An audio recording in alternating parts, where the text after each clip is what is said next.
Hello, everybody. Hi, everyone. Welcome to the final day of the 9th Annual Short Circuit Pacific Rim Film Festival.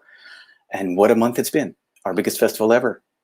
Thanks for joining us. My name is David Geis, Executive Director of CineVic Society of Independent Filmmakers. CineVic acknowledges and respects the long history of the ʷəŋən-speaking people, now known as the Songhees and Esquimalt First Nations, as well as the Wasanich First Nation, on whose traditional and unceded territory we carry out our filmmaking activities.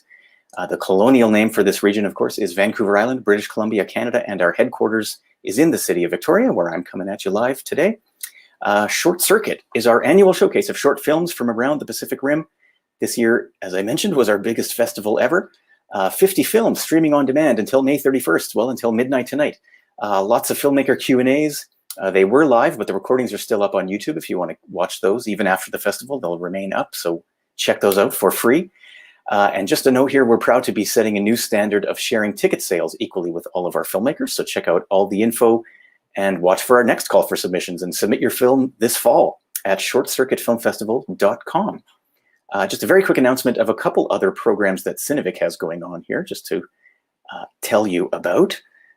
We've got Push In, the CineVic podcast, now listed on Apple Podcasts. Our host, Joyce Klein, also a CineVic member, speaks to indie filmmakers at home and abroad about their craft. I believe 5 episodes are already up, and I think there's one coming up probably later today. Many more on the way. Just search for Push In the CineVic podcast on Apple Podcasts, or go directly to cinevic.buzzsprout.com. We've also got Film Slam, 48-hour filmmaking challenge, coming up June 11th to 13th in collaboration with the 48 Film Fest, a national short filmmaking challenge.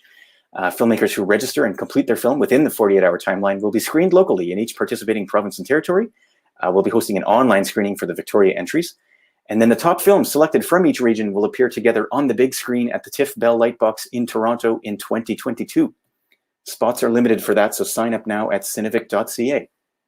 Very quick shout out and thank you to our core funders at CineVic and Short Circuit, Canada Council for the Arts, BC Arts Council, Province of British Columbia, CRD Art Service, and a new sponsor this year, Telefilm Canada.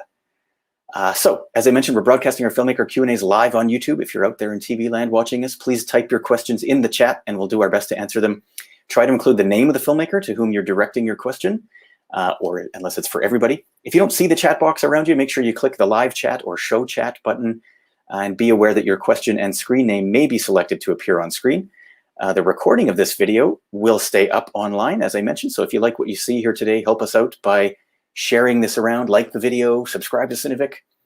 Alrighty, moving right along. Now to introduce our panel moderator for today. Daniel Hunwick is a film enthusiast, local creator in Victoria, previously took part in the 48-hour film challenge and currently working on a feature-length film with a co-writer. He recently joined CineVic as a member and is excited to talk about the films at this year's festival. Welcome, Daniel. Hi there. Yeah, thank you for having me. I'm an independent filmmaker based in Victoria, BC, and I just love to be involved in the filmmaking community locally. I now live in Vancouver, and I think the magic realism segment I'm very excited to moderate because, yeah, I think I'm quite attracted to the supernatural as well, and a lot of kind of classic films. So I'm excited to be here. Exactly. This was kind of our instead of our shock therapy screenings, which we had for a couple of years in October, we thought we'd bundle our sort of horror and horror-like, or just sort of like surrealist films that wouldn't quite fit into these other categories. We put them in the magic realism screening. Okay, I'm going to basically hand things over to you to go through our script here and introduce the filmmakers, if that sounds okay. Yeah. All right, here we go. Right. Yes, I have here Zack Harris. He's from Hawaii, actually, and Zack Harris is a mixed Asian American actor, writer, and director. As a dual citizen of New Zealand, he's produced works worldwide, including his short film Ada and Steve, and his latest short Ballistic, selected for many festivals, including the Los Angeles Asian Film Festival. Zack's formal acting training started in film school in New Zealand, and he is continuing his studies exploring improv with the UCB Training Center. Currently, Zack is developing an island-based episodic series and has a recurring role on Magnum P.I. Season 3 on CBS. And up next as well, Brody, is that pronounced correctly? Or Sorry, you cut out. I didn't hear what you said. oh, sorry. Is that Brodi-Jo Scalise? Is that how you pronounce your name? That's perfect. Yeah, thanks. Awesome. Yes. Well, he is a graduate of Capilano University's Bachelor of Motion Picture Arts degree program. He has garnered a wealth of experience in the production setting in Vancouver, performing in roles from production coordinator to production executive. In 2020, Brody wrote and directed Itsy Bitsy Spider as a part of the Crazy Eights competition in Vancouver. The film had its world premiere at the Salem Horror Fest and has since been acquired by CBC Reflections for a fall 2021 air date. It's great to have you on. Yes, and we have Daniel Stark. He is a filmmaker living and working in Prince George, BC. With the rest of the team at Six Sigma Productions, their goal is to surprise audiences with imaginative stories that defy the expectations for what is possible in rural and northern communities. So yes, it's great to have you, Daniel. Thanks for having me. Yes, and next we have Marie Jamora. Marie Jamora was born and raised in Manila, the Philippines, and was recently named one of the 5 visionary Asian American female filmmakers in Core Magazine's New Hollywood issue. After graduating from Columbia University with an MFA in film, she returned to Manila to direct commercials and television. With a desire to amplify Filipino stories and as a champion of Philippine cinema, Marie founded Cinema Sala. Is that how it's pronounced? Sala? Sala. Sala. Yeah, the meets living room. All right, yes. Cinema Sala. That's cool. A screening and workshop series for Philippines. Sorry, is that pronounced correctly? Filipinx. Filipinx. Okay. Filipinx artists in the film and performing arts industries. Marie became the first Filipinx director to be accepted into AFI's directing workshop for women, where she wrote and directed Harana, a proof of concept for her next feature film. Wow, it's a really cool biography there. It's nice to meet you, Marie. Thank you so much, Daniel. No worries. Next, we have Maxime Beauchamp. Sorry about that. Yes, he is an award-winning French-Canadian LGBTQ writer-director and co-founder of Aimer Films, and the creator of films such as 2018's Crazy Eights finalist, Small Fish. In the coming year, he is slated to direct 3 projects. A factual series with Out TV, A Cross-Country Baby, which was chosen for the Netflix Banff Diversity of Voices program, and Whistler Film Festival Power Pitch competition, and Irisation, a French-Canadian feature film supported by the Elan program in partnership with Netflix and Telefilm. He was also one of our judges for this year's CineSpark pitch competition, which happened earlier this month. It's nice to meet you, Maxime. Nice to meet you too. Yes, just for our viewers, would you just like to pronounce your name from your own words? So. Oh, sure. So it's Maxime Beauchamp. Okay, great. Maxime Beauchamp. Yeah, thank you. Awesome. And yes, so these are our filmmakers. And so I suppose we begin with Zack Harris and his film Ballistic. Hi there. Yes, so yes, just to read the description, basically, a Japanese-American skateboarder is working at a Waikiki hotel who receives notice of a ballistic missile inbound for Hawaii. Ryan must lead his persistent mother, Michi, and terrified sister, Jasmine, to a safety bunker in Diamond Head within 20 minutes, overcoming disparity and the erupting cultural tension of a paradise in turmoil. Yes, so I wanted to begin by asking you, I noticed a lot of this film is from a point of view perspective, and that's perhaps some of the realism aspect of the film, but like what other kind of inspiration do you have that towards this film that perhaps you could describe it as magic realism, those two kind of juxtaposed next to each other? Yeah. First off, thank you for having me. I really do appreciate it. Aloha to everyone watching. This film is based on a 2018 incident that happened here in Hawaii, which is where we received a false missile alert for ballistic missile incoming from Hawaii. And it was at a time when America had tensions with North Korea, and being so close, it created quite a lot of tension and actual trauma here on the ground, which, while it was only a half hour, received a lot of interesting press. And so a lot of the intention of the film was to bring viewers in, as you mentioned, in first person, through the eyes of someone on the ground, experience what that felt like, to kind of capture that moment. But then it kind of heightened it, as you mentioned, with the magic realism, through changing the circumstance and, without giving everything away, kind of shifting what initially happened to a what if scenario, essentially seeing how we handle crisis and how, when a family's challenged with an end of the world scenario, the lengths that they're willing to go to protect the ones they love. I think, all right, in terms, it is basically how we would react perhaps if we faced a similar situation that was threatened, so to speak, in that the threat of North Korea at the time in America. Would you say is that kind of the message, what kind of message you maybe want to impart onto an audience, or what would you like an audience to take away? Would you kind of like them to just have a greater awareness of what that kind of threat actually means, or in a way it's awareness of the severity of war, and also the severity of that kind of I guess the threat that is definitely faced today in many other countries? There's some interesting, yeah, and you're touching on some of the deeper points to the film. I think first and foremost, it's important to remember this is a family.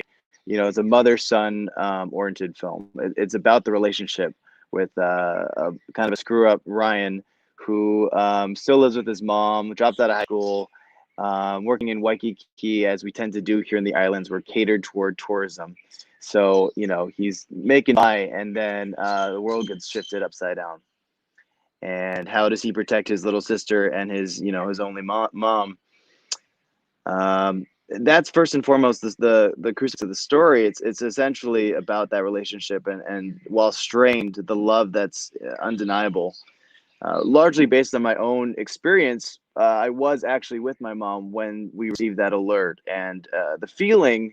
Well, again, I always point to the fact, because we received a lot of media worldwide about our experience in Hawaii, and it kind of mocked the 20 minutes on the ground here. But for some of us, I mean, the freeways, everyone took to the freeway. No one knew where they're going. People were putting people into manholes.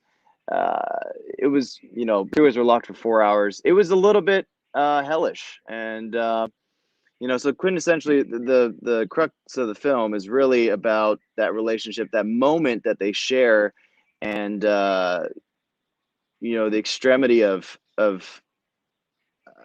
tension between that and what that can create. But you do point on to another thing that I think is kind of a little bit of a note there.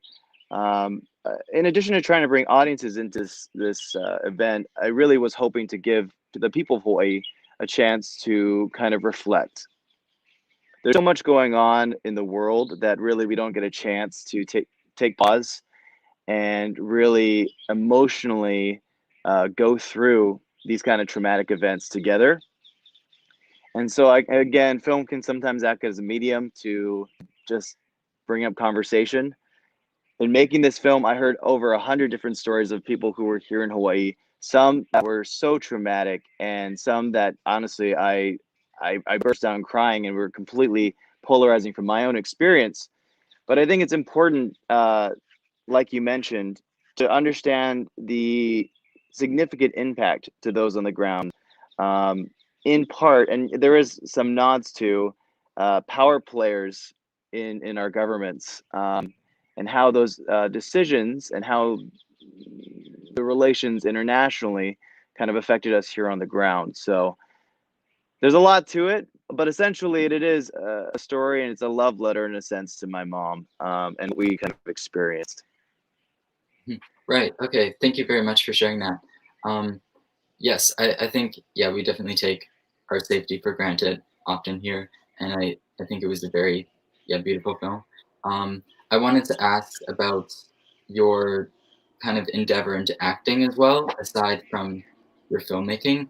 Mhm. What would you say, like, what is the difference for you between those two kind of jobs or identities, I suppose? So first and foremost, sorry for the airplane going over. Um, yeah, I think what was very fascinating about this, I do have a performance background. I do primarily like to write and direct, but for me, what was very interesting with this experience was shooting first person, acting, directing, and having written it. There was a lot involved trying to do all simultaneously. The difference in experiences, I mean, I think for me, I'm a very performance driven director. And so, along with working with an amazing team of creatives, you do have a responsibility to the actors, to the talent, to really bring forward the best performances you can. And I personally feel understanding how that operates, understanding how to get into that mode, um, is quintessential to the role. But I think also with this film, there was a bit of it was obviously a very personal project, and so for me, the acting was almost uh, respect to the story and the fact that it was sharing my story. But I think that a very unique experience between the two versus directing and acting, writing and acting. I do think that you are so vulnerable as an actor, and I highly recommend it, obviously, to anyone. It can be very therapeutic for something like this. Um, but I personally love it, and actually, in terms of where I'm going from here, it's a large part of my career as well. Hmm. Okay, awesome. Thank you so much for sharing that. I suppose, yes, like, and how would you say that this film perhaps compares with your previous short film, Ada and Steve? If that's pronounced correctly. Like how in subject matter as well, and also kind of did you grow a lot as a director from those two films? 100%. So it is pronounced Ada and Steve, and it's a short film about the first. It's kind of an origin story based on Adam and Eve, switching the roles there, and interestingly enough, also takes place on an island. And the idea of what really is the core of love.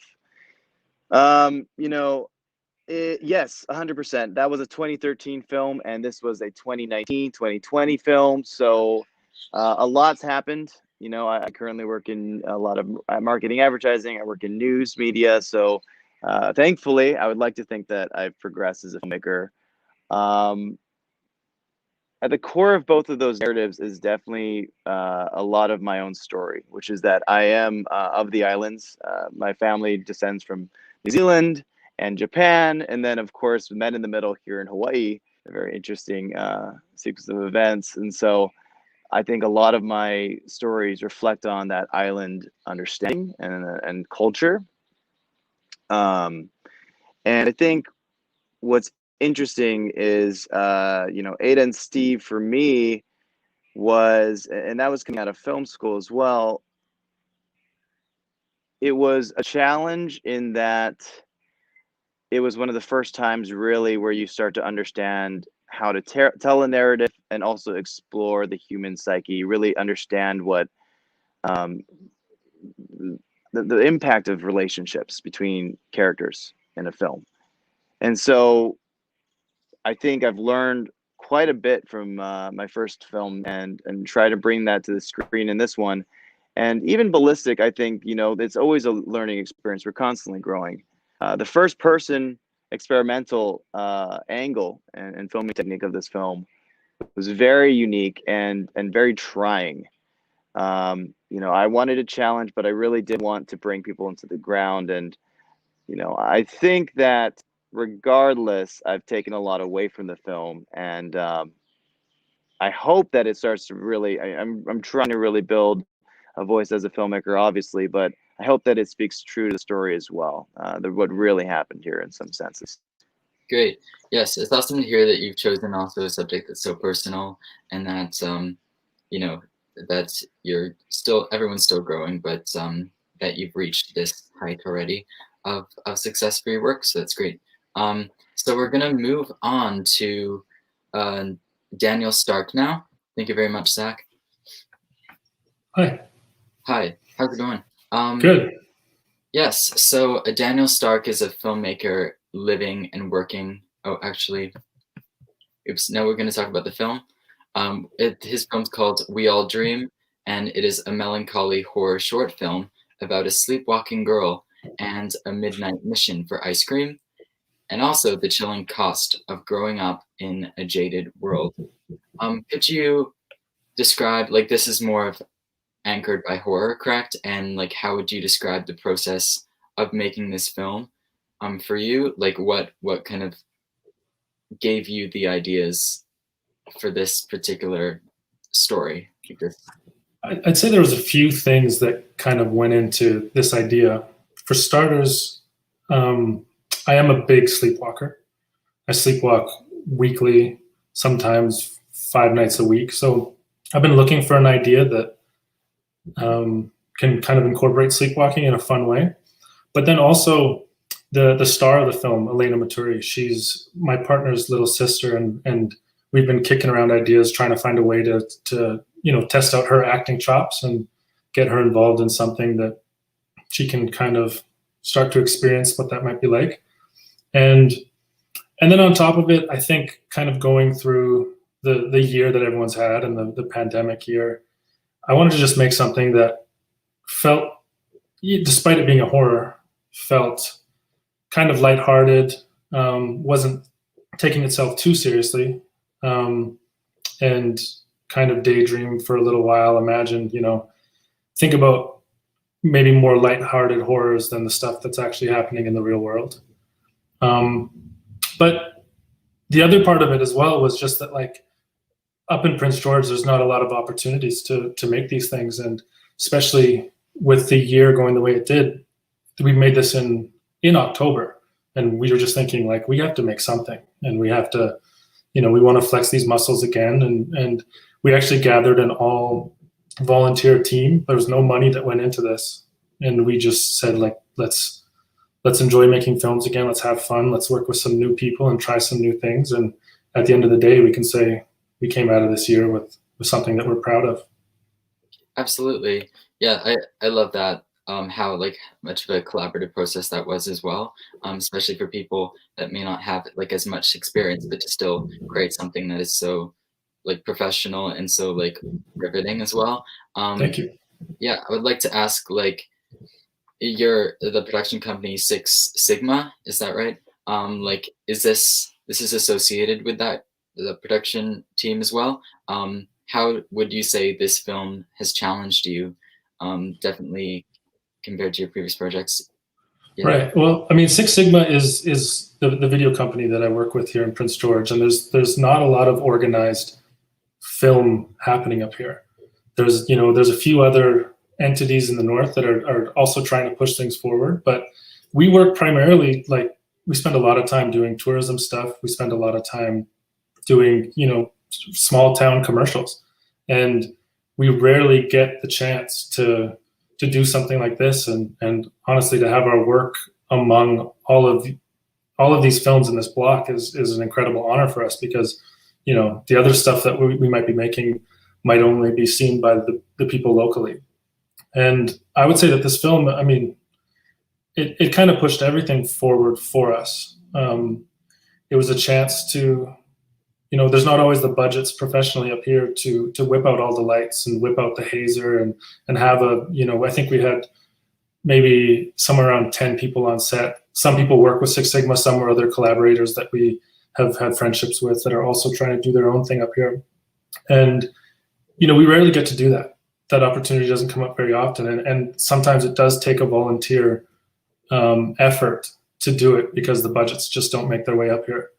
So was a chance to do everything. It was the first time to get to work with kids in this capacity. It was the first time to work with the crew, and I think that ultimately we learned a ton that we'll be carrying forward, and it hopefully we can just find budgets for it next time. Yes, for sure. This is, I think, a great chance for exposure and to get the company and the name like across more than just like the Before the Tourist kind of thing and the other projects that you guys were working on. I would like, do you have any perhaps prospects of a feature film or any other type of like festival perhaps that you would apply to in the future? Yeah, we've made some short films in the past that we've started some relationships with some of the festivals, and we've had some success with documentary short films and some more narrative short films as well. So we're always sort of exploring that and learning more every year. We try to have something put together that we can kind of poke our heads into this world and gauge where we're at, and gauge, meet new people and try to expand that network of people that we can learn from. There are some, right now there actually is some things happening in Prince George where there is another crew that is putting together some long form work here. And there are some producers keeping their eye on what can happen up here, because Prince George is also kind of a city center that also gets snow, and to be able to find some place to make films in the snow is a pain in the butt, especially with all the seasons being so haywire. So there is some interest in Prince George being a place to make long form things, and it's just brand new for all of us here in Prince George to try to find our place in it and make sure that we're as useful and helpful as possible for what people want to make up here. Definitely, yeah. It's great that we have, like a very authentically Canadian filmmaker here as well, representing the Prince George area. And I definitely really enjoy like the film and the work and everything, and I'm excited to see what you guys do next, what you guys make. Thank you. Yeah, it's great. I would like to, I think we have Brodi-Jo Scalise next. If we can, hi there, how's it going? Hello. Good. Great. Yes, your film, Itsy Bitsy Spider, it's about a man who struggles to maintain his sanity after discovering a menacing spider in his boyfriend's apartment. Yes, so like how would you describe the magic realism element of this film for you? I guess for me, it's more of a psychological horror type film, and sort of the dangers of what happens when we get lost or get too far into our own psyche, and some of the repercussions that happen from that. Okay, yeah, for sure. I definitely like those kind of horror films that do focus on the psychological kind of ideas, and I, that's depicted visually can be very effective for me. So yes, I also wanted to ask like how the experience the roles being a production coordinator and a production executive, how that kind of changed your perspective perhaps as a director, directing a film, and also perhaps your experience in the Crazy Eights film competition, what that experience was like and how it's helped you to create this film or pushed you to tell this particular story. Yeah, that's a good question. I guess for better or worse, my experience in production here in Vancouver, it sort of hampers my creative process in a way, because whenever I'm writing something, I'm always writing with my budget in mind or locations in mind, or what my resources would be. And with Crazy Eights, it's an incredible endeavor to partake in, because you're given 3 days to film, 5 days to shoot, or to edit rather, and then you essentially screen a week after at a big gala downtown here in Vancouver. So your resources are quite limited, your time span is quite limited. And with Itsy Bitsy Spider, I knew I wanted something contained to about one location, minimal cast, and minimal effects, and just so that I knew that we could accomplish something to the best of our ability, rather than trying to overshoot and maybe miss the mark a little too much with what we have available to us. So yeah, it basically was the goal of Itsy Bitsy Spider early on was to create a short psychological horror film that was effective and sort of harkened back to classic horror of around, you know, the 60s, 70s, Rosemary's Baby, Polanski style, Repulsion. So films kind of more in the classic sense. So a bit more foreboding and suspenseful. A little different than some of the films that are being produced now. Okay. Yes, I definitely appreciate like the very actually having like a lot of different elements that are like visually horrific, I suppose, like a spider or the kind of just cat everyday or things that aren't typically like super dangerous in general, but just emphasizing the horror of it and the like the inner psychosis perhaps. So I found that was really cool. I wanted to ask about how, like, did you anticipate on this film becoming more widespread and having a television airing as well coming up, like on CBC Reflection? Would you say that you expected your film to kind of, or your work in general, to kind of reach this wider audience? To be honest, not really. I mean, I didn't really think too far ahead when we were making it. It was the whole process happened so quick that there wasn't really much time to doubt yourself or double think any of your choices, because I essentially just operated on instinct, on gut instinct, and so everything kind of just went ahead. And by the end, we just crossed our fingers and hoped that we'd have a film that had some sort of a beginning, middle, and end, and then maybe was hopefully creepy and entertaining to some. And we've had a good reception, so it's been very humbling to have people enjoy the work that we've all put together on this short film. So yeah, but with CBC, that was completely unexpected. I mean, horror doesn't really have horror's mainstream for certain types of horror, and maybe in hindsight on this, I was like, oh, this is a bit different than mainstream, so I wasn't sure if this was going to kind of catch any sort of footing anywhere. But yeah, we've been able to sort of spread our 8 creepy legs internationally, and it keeps on going, and it's great. And unfortunately, due to COVID, a lot of the genre horror film festivals we were aiming for, because they're not quite large festivals, they ended up canceling altogether or having to push until later this year. So it's nice that we're finally getting our footing again too, and a lot of those festivals are being able to operate. And it's great to have something like Short Circuit, which is able to operate virtually as well too, and to spread all of our work. So it's very, very cool. Great. Yes, I definitely feel that, especially like international appeal. During the pandemic, since everything's online, there could be perhaps more accessibility to those things that perhaps wouldn't be in our view. Awesome. Yes, thank you so much. I would like to go to Marie Jamora. Hi there. Hi. Nice to meet you. Hi. Great to meet you too.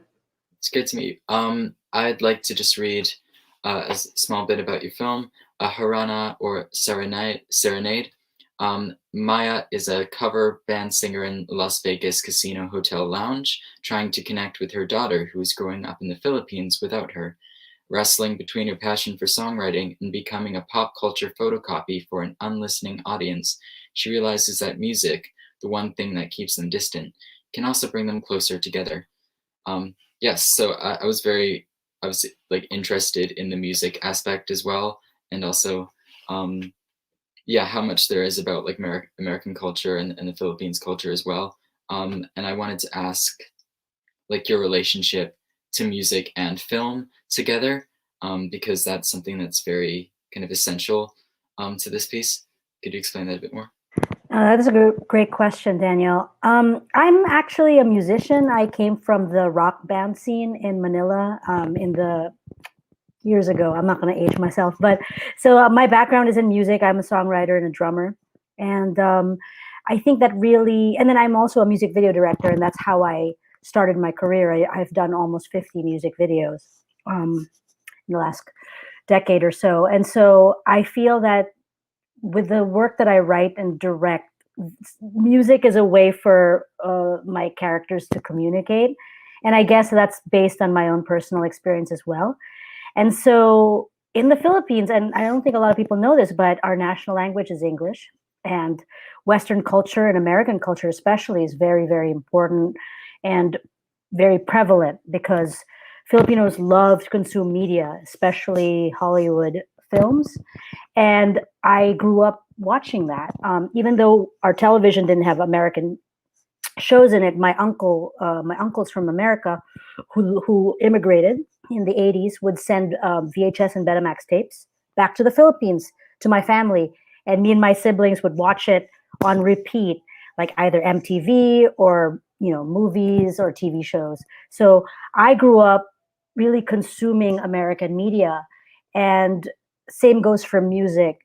And it really inspires the creators in the Philippines to make our own content. So when I moved to America 8 years ago, I was very surprised to see that despite us having a huge Filipino American community, we're the second largest Asian American community, we actually had no media made by us or for us on American television and movies. So I really felt that I wanted to share our stories, and so this is my second short film showing Filipino musicians in America and kind of how music helps like a communication barrier and brings people together and kind of helps a person blossom into who they really want to be.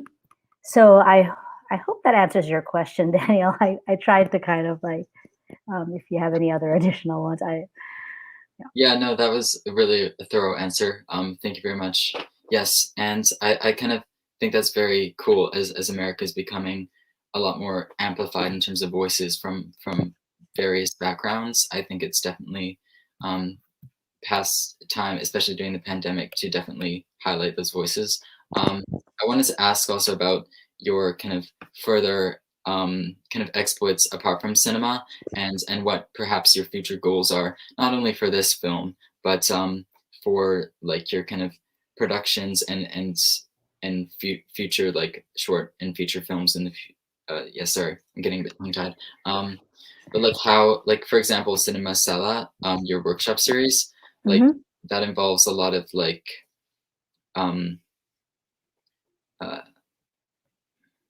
sorry, just yes. So I would just like to ask, like, what do you expect from this film in terms of reaching other people, reaching perhaps other people, Filipino people, and what would you like a non-Filipino audience also to take from it, learn about it? For sure.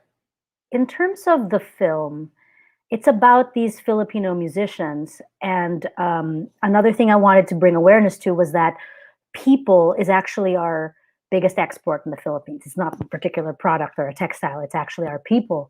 And we call them overseas Filipino workers, OFWs. And our people, most people know about the people in the medical industry, nurses and things like that, and people who work in construction. But people don't know that predominantly from these OFWs, musicians is one of the biggest groups. And these are the musicians you see in theme parks or cruise ships or hotel lounges. And I thought that was absolutely fascinating, and I wanted to tell a story about that. And so I out of research with a friend of mine who's writing a book about it, we came up with this, I came up with this story. And in terms of what I want the audience to take away from it, and I think they have been in the past year that this has been in film festivals, is that they actually, some Filipino Americans see their parents in this, like the struggle of their parents who had left home, had given a big sacrifice just to provide a better life for their children or a future.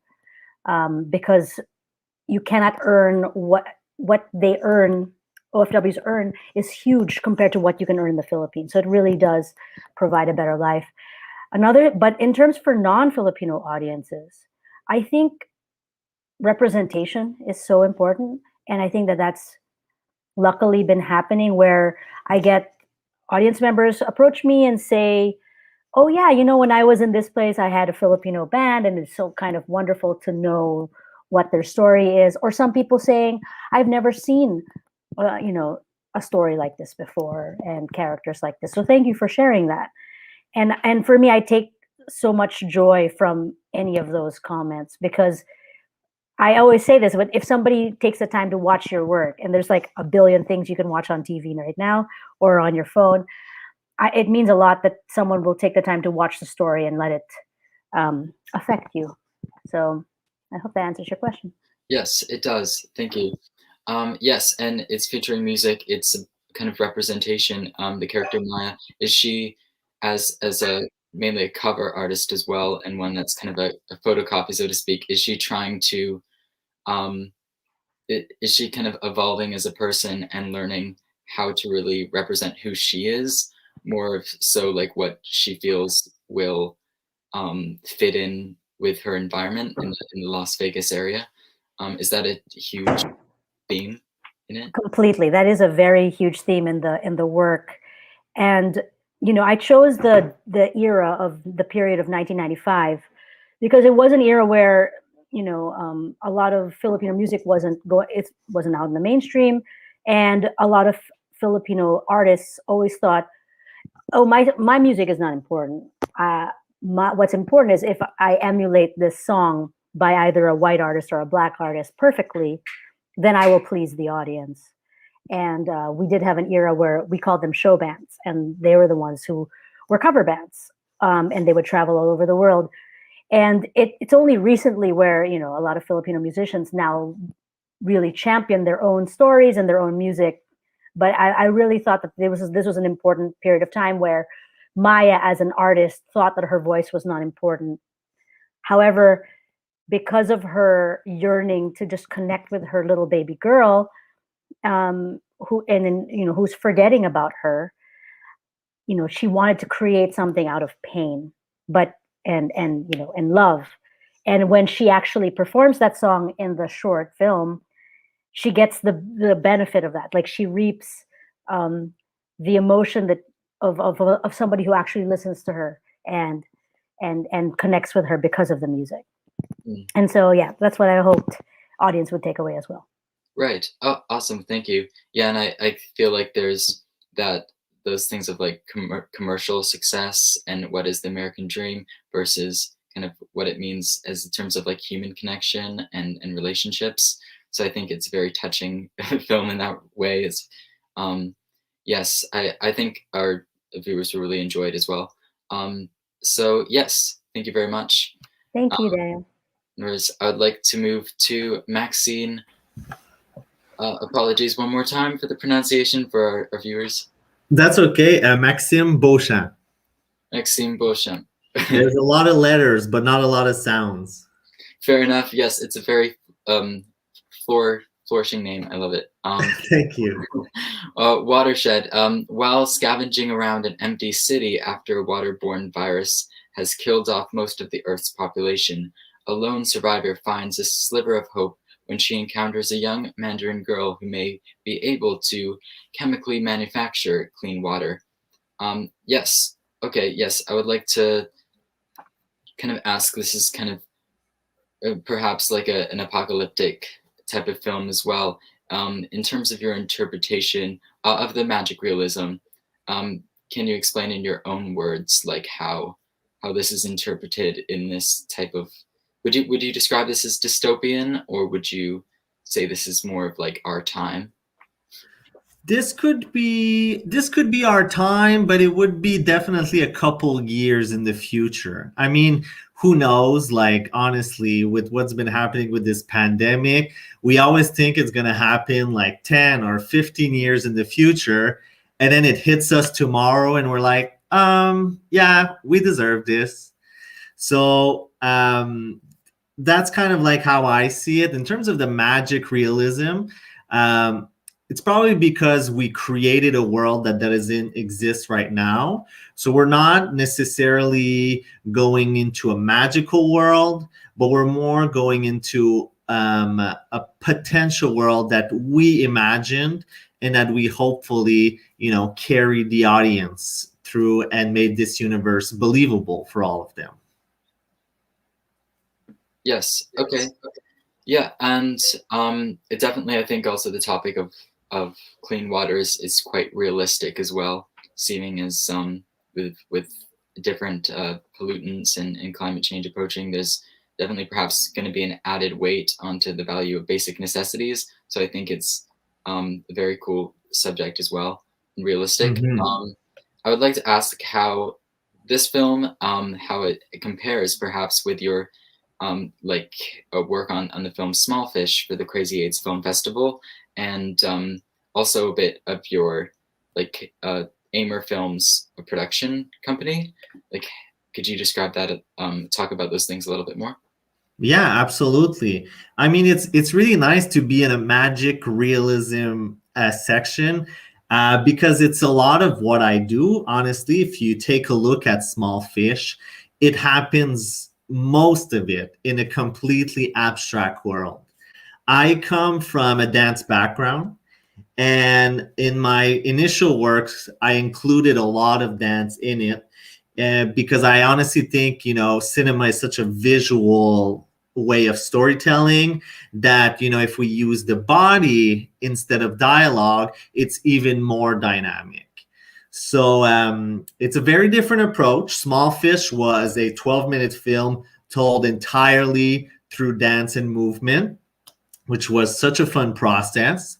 And then Watershed was more of the traditional narrative approach. I think for me as a director, but also for us as a company, we wanted to show that we can we can compete with the commercial content that's out there and create something that audiences want to come and watch. Either it's teenagers or younger families. So it's a creative move and strategic move for our company, and we do have it is a proof of concept for a feature, so we are planning on developing it into a bigger story. So that's kind of the plan for Watershed. Great. Yes, it definitely has that quality to me. I could definitely imagine it being at least a 2-hour film or something. That's great. Yeah. I would like to, also you as a filmmaker, part of the LGBTQ community, how would you say that has perhaps influenced your unique style? Yeah, it influenced it a lot.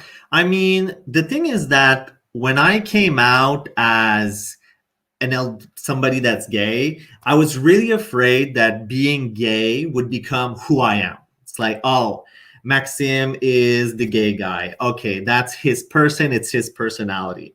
So, I kept pushing it aside, not identifying too much as it or not putting it out there. But once I started creating stories and writing, I realized that because I'm gay, I have a different perspective on life. And there's a whole new types of questions that you ask yourself that comes within your development. So it puts you really close to your identity, and you're always questioning your identity. And I think that comes off in the stories that I write, which it's often about people that are either lost in their identity, they're trying to find their way, or I honestly think that a lot of the things that people struggle with is that there's so many labels or so many expectations of them that they have a hard time finding their own way. So breaking away from those expectations is a really big thing that I try to write in for my characters. So yeah, in the end, I never thought that being gay would be my power, but now I write LGBTQ stories, and I don't think I could write stronger stories without LGBTQ characters. Right. Okay. Awesome. I think, yeah, it can influence every aspect of your life as well for the better. Yeah. Yes. Thank you so much, Maxime. Thank yeah, you. I would just like to ask all of the filmmakers just a few quick questions, if that's possible. Like what, is there anything that you wanted to say about your film that we didn't ask you about today? Yes, and anyone can answer it. It doesn't, there's no line, I suppose, if they want to, of course. I do have questions about other people's films whenever that comes up. Yeah. Yes, okay, yeah, I mean, if we don't have any questions on that, that's fine too. And I would just ask, although I did ask this a little bit to some of the filmmakers, I just wanted to reiterate, like, is anyone else working on anything in the future that they'd like to promote at this time? Yeah, I mean, I can go first. I mean, Watershed is being developed as a feature film, but as a company, we're also working on a comedy film called Cross Country Baby, which is a feature that tells a story about, you know, a gay couple trying to find a surrogate, because that's just the reality of life. So if it's, you know, if these types of story are something that interests you, I mean, you can always find Emmy Films or myself on Instagram or any social media, and you can follow our adventure. Awesome. Yeah, thank you. I think the audience will like to do that. All right. I'm going to pass it over back to David now for our outro. Again, thank you for sharing all of that about your films, and yeah. That's okay. If people can stick around, I don't want to wrap up just yet. Maybe I'll go back to Daniel, who said he had some questions for the other filmmakers, and then if anybody else has questions for each other as well. Yes, I definitely have some more questions here I can ask. Sorry, I meant Daniel Stark. Daniel Stark mentioned he had some questions. Okay, Daniel Stark. Yes. Did you have anything more that you wanted to plug? Or no, I just have questions. I have questions for kind of everybody, honestly. I thought you guys did all such amazing work, and there's so much I'd love to steal from all of you. But maybe I'll start with you, Maxime. The score of your film. I also know Sean, and I think he's brilliant. But could you talk a little bit about what it was like working with him and what he did to sort of make that score special? Yeah, I think Sean William is a great composer, and you can hire him from anywhere in the world. And he actually composed the music with the majority being water sounds. So because we're dealing with water being a danger, then we created the music with water so that the danger would constantly be around you. So it's literally processed water sound mixed in with some atmosphere. And that was Sean's idea. So he brings a lot to the project. This is a great question, Daniel. Beautiful. Do you want me to just keep asking questions? Take it over for the last 6 minutes? Please, Those are go great ahead. questions. I mean, if anybody else wants to jump in, sure, but it sounds like you've got more, so go ahead. I do. Marie, I'd love to ask you about the end of your film, when you sort of take flight. I was really interested in what motivated that, and were there other pieces of work that inspired that move? Now, that's a really great question. I think that because the first draft of the script didn't have that, and I always felt that something was missing from the story. And then one day, I think because we were, we crowdfunded for it and we had some limitations, I never was opening my mind to the possibilities of the story. And then my husband, who's the producer, he said to me, don't be scared to be ambitious for this one. And I'm always thinking about budget. I'm always thinking about scale. So when he said that, I was like, really? And then two things that really inspired me, and I think what occurred to me was the Spike Jonze Björk music video for It's Oh So Quiet, the ending when she is lifted up. I always had this wonderful feeling when that happened. And the second thing is Willy Wonka and the Chocolate Factory. When the elevator goes up into the sky and this beautiful score comes. And, it's one of my childhood favorites until this day. Actually, I watched it with my child yesterday, and she's 2. It's her first time watching it. And it gave me the same feeling of just magic. And I think I combined those two things, and we orchestrated the song to kind of go there in terms of score, but at the same time found a way using cranes and digital erasing the rigs and stuff to make that move happen. So that's a great question, and yeah. I thought it was beautiful. It was awesome. Thank Great you job. so much, Daniel. Do I keep going? Does anyone else have a question? I can ask for days. These are fun, Daniel. I have one for Zach. First off, your background is great, Zach. As you can see, I'm in Vancouver. This is our skyline. Zach, I wanted to hear more about how you shot your final sequence with all the extras you had, and the street closure and the cops and all that. So if you could talk about that. Yeah, so actually, like Marie, I also crowdfunded for this short film. You know, there's a lot of things, unfortunately, first-person camera that you run into roadblocks, and there's a fun pun there. But it was really that we got like their time. A lot of people were the story to be a part of this, the Lord, and talk off an act. I'm just gonna jump in. You're very choppy, Zach. I think we're getting some of your answer, but not quite all of it. So okay. I mean, I'm not sure what to say aside from maybe try again. It's the palm trees. It's the trees. That's okay. And it was a lot through, but definitely a learning curve. Phenomenal. It's a larger production. Okay, that may come through better in the recording. I'm not sure, but we got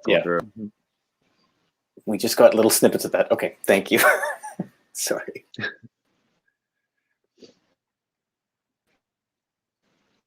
I do have a question for you, Brody, as well. Sure, go ahead.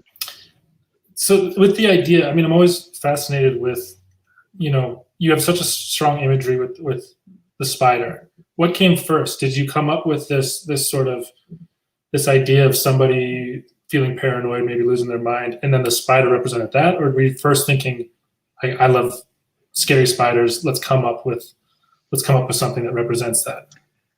It's a very good question. It feels like it kind of came at the same time. I've had arachnophobia since I was a child. I think I grew up in a house that used to be infested with spiders in the basement. So I have a lot of repressed memories when it comes to that. And for whatever reason, I thought, I should pitch a scary story about a tarantula lurking around someone's apartment. And then fortunately, I was sort of called on my bluff with this, and through the pitching process through Crazy Eights, I kept getting forward through the next few rounds. And then I ended up having to then pick various tarantulas to work with, and I'm starting to tremble even talking about it right now because it was so hard to go through. But there was like a dozen spiders of various sizes. Some were like the size of my hand, if not bigger. So kind of to answer your question, it sort of came at the same time. And I was really influenced by Repulsion, which is like a really old Polanski film about a girl who kind of goes crazy alone in her apartment. And I thought, okay, well, I could do something like that. And then maybe, I need another element. So then this manifestation of the spider came in. Yeah. Beautiful. Yeah, you guys all did such a great job. It's an honor to chat with you guys. And likewise for your film too. Thank you. Great. I just want to make sure everybody got a chance to mention sort of what you're working on now or what's coming up next. If you wanted to say, I know Maxime mentioned it, but if anybody else wanted to. Here in Prince George, I think just keep an eye on Six Sigma, what we're doing. We're hoping that the industry that is happening and booming down south will start to make its way up north. For people who don't know where Prince George is, it's a community of less than 80,000 people in northern BC. And, we're sort of trying to trailblaze our way into making something happen here. And there is so much happening in Vancouver and so much to learn. And we can kind of trail behind by about 5 years and learn from the mistakes that that are happening there and what's people are succeeding with. But in the big scheme of things, I mean, hopefully some of you consider Northern BC as a place that you might want to, you know, make some snowy adventure, some snowy horror film, or even just some rural stuff. I mean, I would love to see any of you kind of poking your nose around Northern BC.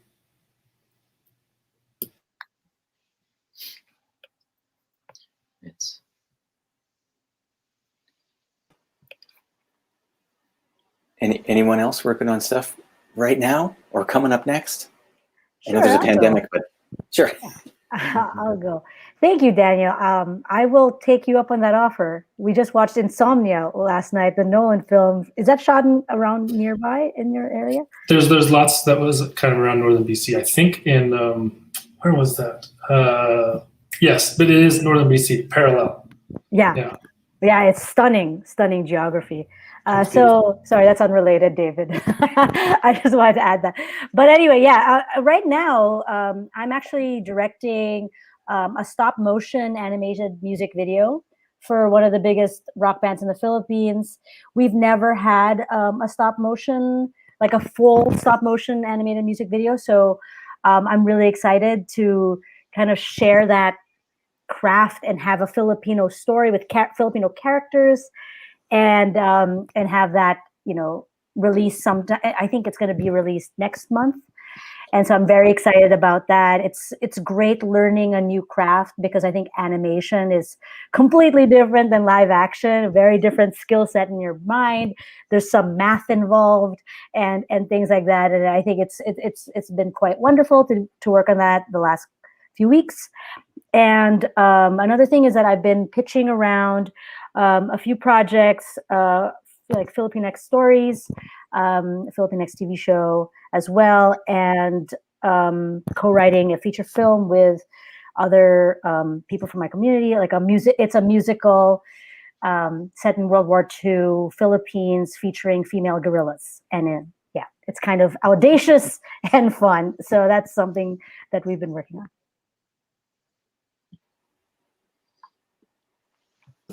And it was Stewart, BC. Stewart, BC is where they shot some of Insomnia. So great. It's up here. Nice. Thanks for looking that up. All right. Anybody else for what you're working on next before we shut her down? I just finished a draft of a snowy horror story, Daniel. So I think we'll be in touch, but I just finished a draft of a feature script on that last week.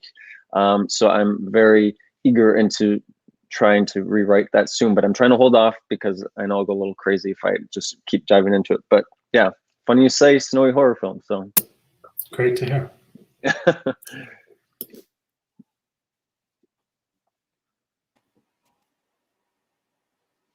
Awesome. All right. Maybe Zach is the last one. If you're and I work. Not sure right now. Acting. I'm so the stories I wish we could hear more of you. It's like every third word. I'm sorry, Zach.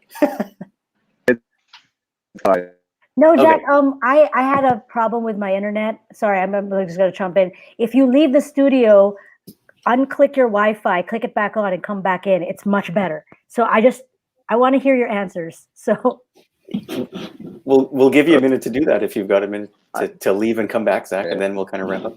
Sure. Okay.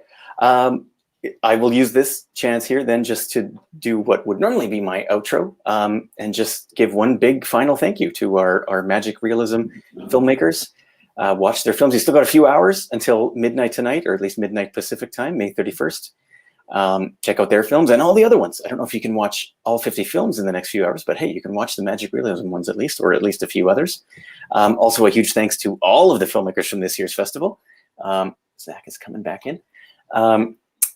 Yes, all the 50 films, 50 filmmakers, and especially the ones who were able to join us for our Q&As over the past few weeks. And of course, a big thank you to all of our viewers who purchased their tickets, supporting artists around the world, and tuned into the Q&As as well. So yes, thank you to all of you. Get all the info for the next few hours, at least, of the festival, and watch for our next call for submissions coming out this fall at shortcircuitfilmfestival.com. Zack is back. We'll see if he's able to give us his final answer here of what he's working on next. Can you guys hear me?